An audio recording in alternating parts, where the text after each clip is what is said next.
पाकिस्तान से जुड़े हैं कानपुर हिंसा के तार। सूफी खानकाह एसोसिएशन ने दावा किया। पाकिस्तानी आतंकी मुल्ला आसिफ का बयान भी दिखाया। जहरीले भाषण से भारतीय मुसलमानों को उकसा रहा है यह आतंकी।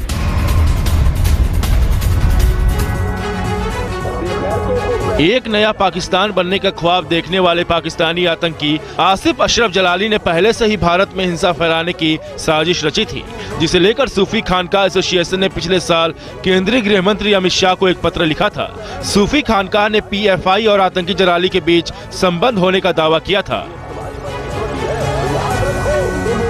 कानपुर हिंसा मामले में भी PFI की भूमिका संदिग्ध दिख रही है। हिंसा के पीछे पाकिस्तानी कनेक्शन होने का दावा करने वाले सूफी खानकाह ने आतंकी जलाली के ऐसे व्हाट्सएप ग्रुप का खुलासा किया है, जिस ग्रुप के जरिए जलाली सैकड़ों भारतीय मुसलमानों को नफरत के पाठ पढ़ा रहा है। साथ ही सूफी खानकाह ने भारत के खिलाफ जहर उगलने वाले पाकिस्तानी आतंकी मुल्ला आसिफ अशरफ जलाली के उस बयान को भी दिखाया, जिसमें मुल्ला जलाली इस्लाम के नाम पर भारतीय मुसलमानों को उकसाता दिखा। इंशाअल्लाह भारत से एक नया पाकिस्तान बनेगा। भारत के मुसलमान बाकी सब कुछ बर्दाश्त कर रहे हैं जुल्म, मगर अपने सामने अपने रसूल सल्लल्लाहु अलैहि वसल्लम की तौहीन बर्दाश्त नहीं कर सकते, और इसके लिए उन्हें अलग जमीन चाहिए। आतंकी जलाली एक नहीं दो नहीं बल्कि दर्जनों ऐसे ग्रुप चला रहा है, जिसमें भारतीय मुसलमान शामिल हैं। इस ग्रुप के जरिए ही आतंकी अपना भड़काऊ वीडियो डालकर लोगों को उकसा रहा है। हैरानी की बात यह है कि 10 महीने पहले भी आतंकी जलाली के व्हाट्सएप ग्रुपों को लेकर सरकार को जानकारी दी जा चुकी थी। बावजूद इसके आज भी सभी ग्रुप संचालित हो रहे हैं। पाकिस्तान और PFI ने रची है भारत में हिंसा की साजिश। बड़ी खबर यह है कि सूफी खानकाह एसोसिएशन ने पहले भी लिखा था केंद्रीय गृह मंत्री को पत्र, और PFI और आतंकी जलाली के बीच संबंध भी बताए गए थे। आतंकी जलाली के व्हाट्सएप ग्रुप का खुलासा किया गया था, जिसके बाद एक बार फिर से इसे दोहराया गया है। एक बार फिर से PFI और आतंकी जलाली के बीच के कनेक्शन का जिक्र किया गया है, जिसमें व्हाट्सएप ग्रुप को लेकर भी डिटेल सामने आई। कई व्हाट्सएप ग्रुप के जरिए भारत में हिंसा फैलाने की साजिश रची जा रही थी। पाक का कुख्यात आतंकी मुल्ला आसिफ जलाली है इस पूरी घटना का, पूरी साजिश का मास्टरमाइंड। इससे पहले भी शासन और प्रशासन को सूफी खानकाह एसोसिएशन के द्वारा बारंबार सूचित किया गया। अगस्त से लेकर के अब तक 10 महीने होने के बावजूद भी हमारी लिखित शिकायतों पर भी प्रशासन ने कोई संज्ञान नहीं लिया। वो व्हाट्सएप ग्रुप्स जस के तस आज भी चल रहे हैं। पुनः आज हम लोगों ने ज्ञापन के जरिए ये मांग की है कि जो व्हाट्सएप ग्रुप्स भारत में पाकिस्तानी आतंकवादी मुल्ला जलाली के द्वारा चलाए जा रहे हैं, उन व्हाट्सएप ग्रुप को तत्काल बंद किया जाए, और उनमें जो लोग भारत के लोग शामिल हैं उनके नंबरों की जांच कराई जाए और उनकी एक्टिविटीज की जांच कराई जाए, और ये भी जांच कराई जाए कि जो अभी वर्तमान समय में देश में हिंसा हुई है कि उसमें इन लोगों की संलिप्तता तो नहीं है।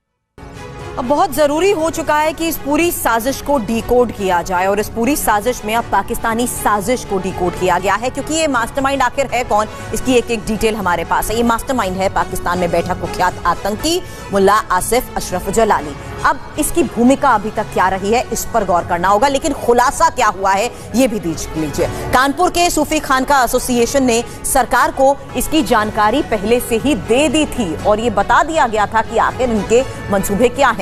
अब एसोसिएशन के राष्ट्रीय अध्यक्ष सूफी मोहम्मद कौसर हसन मजीदी ने DM और केंद्रीय गृह मंत्री को इसको लेकर ज्ञापन भी दिया है।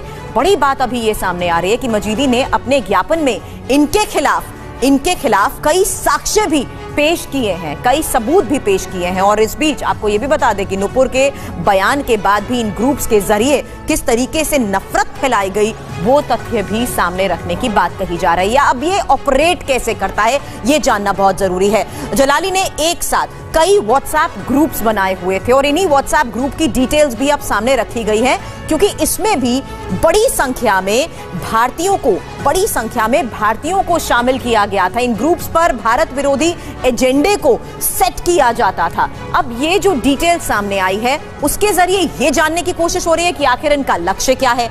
पाकिस्तान के ड्रीम प्रोजेक्ट गजवाए हिंद पर काम करना इनका सबसे बड़ा टारगेट है। तो इस पूरी साजिश को जिस तरीके से इन्वेस्टिगेशन के बाद डिकोड किया गया है, उसमें जो बड़ी भूमिका पाकिस्तान में बैठे नाकाओं की ये साजिश है, उसके जरिए बड़ा खुलासा हुआ है। बहरहाल इस बीच एक और बड़ी खबर का हम रुख कर रहे हैं। राहुल गांधी एक बार फिर से अब ईडी के सवालों का सामना कर रहे हैं। इसको लेकर देखिए 9 बड़ी खबर। सबसे पहले डिकोड होती है साजिश। सना सर, इसी के बारे में बात करेंगे। क्या इसमें कोई अलार्मिंग पॉइंट है या ये पाकिस्तान की फितरत है जिसके जरिए वो आतंक फैलाने की कोशिश करता है, और उसमें एक ये नया मॉडस ऑपरेंडी इन आतंकियों को लेकर कैसे कई लंबे वक्त से इस तरह की साजिश रची जा रही थी, यहां लोगों को कैसे भड़काया जाए, इसकी प्लानिंग की जा रही थी।